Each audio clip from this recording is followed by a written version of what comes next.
Hi friends, எல்லாரும் எப்படி இருக்கீங்க? வாங்க வீடியோக்குள்ளே போகலாம். இந்த வீடியோவில் நம்ம அனுமன் ஜெயந்தியோட வழிபாட்டு முறைகள் பற்றி தான் பார்க்க போகிறோம். மார்கழி மாதம் வரக்கூடிய அமாவாசை திதியும் மூல நட்சத்திரமும் சேர்ந்த நாள் தான் அனுமன் ஜெயந்தி. அனுமன் பிறந்த தினத்தை தான் நம்ம அனுமன் ஜெயந்தியாக கொண்டாடுறோம். இந்த வருஷம் அனுமன் ஜெயந்தி எப்போ வருது அப்படின்னா 11/1/2024 வியாழக்கிழமை மாலை 6 மணி வரைக்கும் அமாவாசை திதி இருக்குது. அதனால் நம்ம 11ஆம் தேதி தான் அனுமன் ஜெயந்தி வழிபாட்டு முறையை வீடுகளில் செய்யும். 11ஆம் தேதி காலையிலேயே பிரம்ம முகூர்த்தத்தில் எழுந்திரிச்சு சுட தண்ணியில் நல்லா நீராடிட்டு பூஜை ரூம் எல்லாத்தையும் சுத்தப்படுத்தி அனுமன் படமோ சிலையோ வச்சுருந்தீங்க அப்படின்னா அபிஷேகம் பண்ணி மஞ்சள் குங்குமம் வச்சு பூக்கள் எல்லாம் போட்டு தயார்படுத்தி வச்சுக்கோங்க. உங்களால் காலையில் எளிமையான முறையில் செய்யக்கூடிய நெய்வேத்தியங்கள் அனுமனுக்கு பிடிச்ச நெய்வேத்தியமான சர்க்கரை பொங்கல், மிளகு வடை, பானகம், பொரி, நெய், பழங்கள் இதில் எது கிடைக்குதோ அதை வச்சு நெய்வேத்தியம் பண்ணி ஒரு நெய் தீபம் ஏற்றி வைக்கிறது ரொம்ப விசேஷம். நான் சொன்ன இந்த முறை விரதம் இருக்காமல் வழிபாடு மட்டும் பண்ணுறவங்களுக்கு. இப்போ விரதம் இருந்து வழிபாடு பண்ணணும் அப்படின்னா நீங்களும் இதையே ஃபாலோ பண்ணிக்கோங்க. ஆனால் காலையிலையும் மதியமும் சாப்பிடாம மாலை நேரத்தில் அனுமனுக்கு படையல் போட்டு நம்ம வழிபாட்டு முறைகளை பண்ணி விரதத்தை முடிச்சுக்கலாம். இது 2வது முறை. உங்கள் சூழ்நிலைக்கு ஏற்ற மாதிரி எது வசதியாக இருக்கோ அதை நீங்கள் ஃபாலோ பண்ணிக்கோங்க. உங்கள்கிட்ட அனுமன் படம் சிலை இல்லை அப்படின்னா பெருமாள் படத்தையே வச்சு நீங்கள் வழிபட்டுக்கலாம். அனுமனுக்கு வெற்றிலை, துளசி இவைகள்லாம் ரொம்ப விருப்பம். மற்ற பாசனை பூக்களையும் பயன்படுத்திக்கலாம். துளசியால் அர்ச்சனை பண்ணுங்கள் 108 முறை.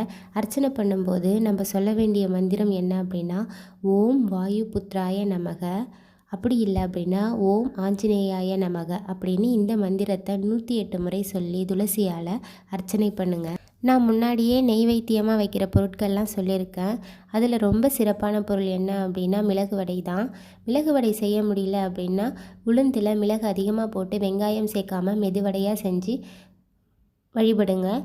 108 எண்ணிக்கையில் வைக்கிறது ரொம்ப நல்லது. 108 முடியல அப்படின்னா 54, அதுவும் முடியல அப்படின்னா 10 என்ற எண்ணிக்கையில் மிளகு வடை எடுத்துக்கிட்டு அதை மாலை மாதிரி கட்டி அனுமனோட படத்துக்கு போடுங்க. மாலையாக கட்டி முடியல அப்படின்னா நீங்கள் நெய்வேத்தியமாக ஒரு பவுலில் அனுமன் முன்னாடி வச்சிடலாம். அன்னைக்கு அனுமனுக்கு செந்தூரத்தால் அபிஷேகம் பண்ணுறது ரொம்ப சிறப்பு. செந்தூரம் இருந்தது அப்படின்னா அனுமன் சிலைக்கு செந்தூரத்தால் அபிஷேகம் பண்ணுங்கள். நான் முன்னாடி சொல்லியிருந்த விரத முறைகளில் நெய்வேத்தியம் வைக்கும் முறைகளில் எது உங்களுக்கு உங்கள் சூழ்நிலைக்கு ஏற்றாற் போல் உங்கள் நேரத்துக்கு ஏற்றாற் போல் செய்ய முடியுதோ அது செஞ்சு வழிபடுங்க. அனுமனை வழிபடுறனால நம்ம வாழ்க்கையில் அளப்பரியாக நன்மைகள் நடக்கும். இந்த அனுமன் ஜெயந்தி வழிபடுறனால என்ன நன்மைகள் நடக்குதுன்னு பார்க்கலாம். இப்போ தான் சனி பயிற்சி முடிஞ்சுது. பொதுவாகவே சனி பல வகைகள் உண்டு. கண்டக சனி, அஷ்டமத்து சனி, ஏழரை நாட்டு சனி, ஜென்ம சனி அப்படின்னு பல வகைகள் உண்டு. நம்ம அனுமனை வழிபடும்போது கிரக தோஷத்துலேருந்து விடுபட முடியும். முக்கியமாக சனியோட வக்கரத்துலேருந்து நம்மளால் வெளிவர முடியும். அதோட பாதிப்பு நமக்கு கம்மியாக தான் இருக்கும். தொடர்ச்சியாக அனுமனை வழிபட்டுட்டு இருக்கும்போது சனியோட பாதிப்புலேருந்து நம்ம முழுமையாக விடுபட முடியும். திருமணம் ஆகாதவங்களுக்கு திருமணமாகும், குழந்தை பேர் கிடைக்கும். இந்த மாதிரி நம்ம என்ன கேட்குறோமோ அது கண்டிப்பாக கிடைக்கும் அனுமன் ஜெயந்தி விரதம் இருந்து வழிபடும் போது. 11ஆம் தேதி மாலை 6 மணிக்கு முன்னாடியே அனுமனுக்கு வாழை இலை போட்டு உங்களோட நெய்வேத்தியங்கள்லாம் வச்சு தூப ஆராதனைலாம் காட்டி உங்களோட விரதத்தை முடிச்சுக்கிட்டு நெய்வேத்தியத்தில் வச்ச பொருட்களை நீங்கள் சாப்பிட்டு உங்களோட விரதத்தை முடிச்சுக்கலாம். உங்களுக்கு வாய்ப்பு இருந்தது அப்படின்னா பக்கத்தில் உள்ள அனுமன் கோயிலுக்கு கண்டிப்பாக போயிட்டு வாங்க. போகும்போது வெற்றிலை மாலை அப்படி இல்லைன்னா துளசி மாலை கொண்டு எடுத்துகிட்டு போய் அனுமனுக்கு சாத்திட்டு வர்றது ரொம்ப சிறப்பு.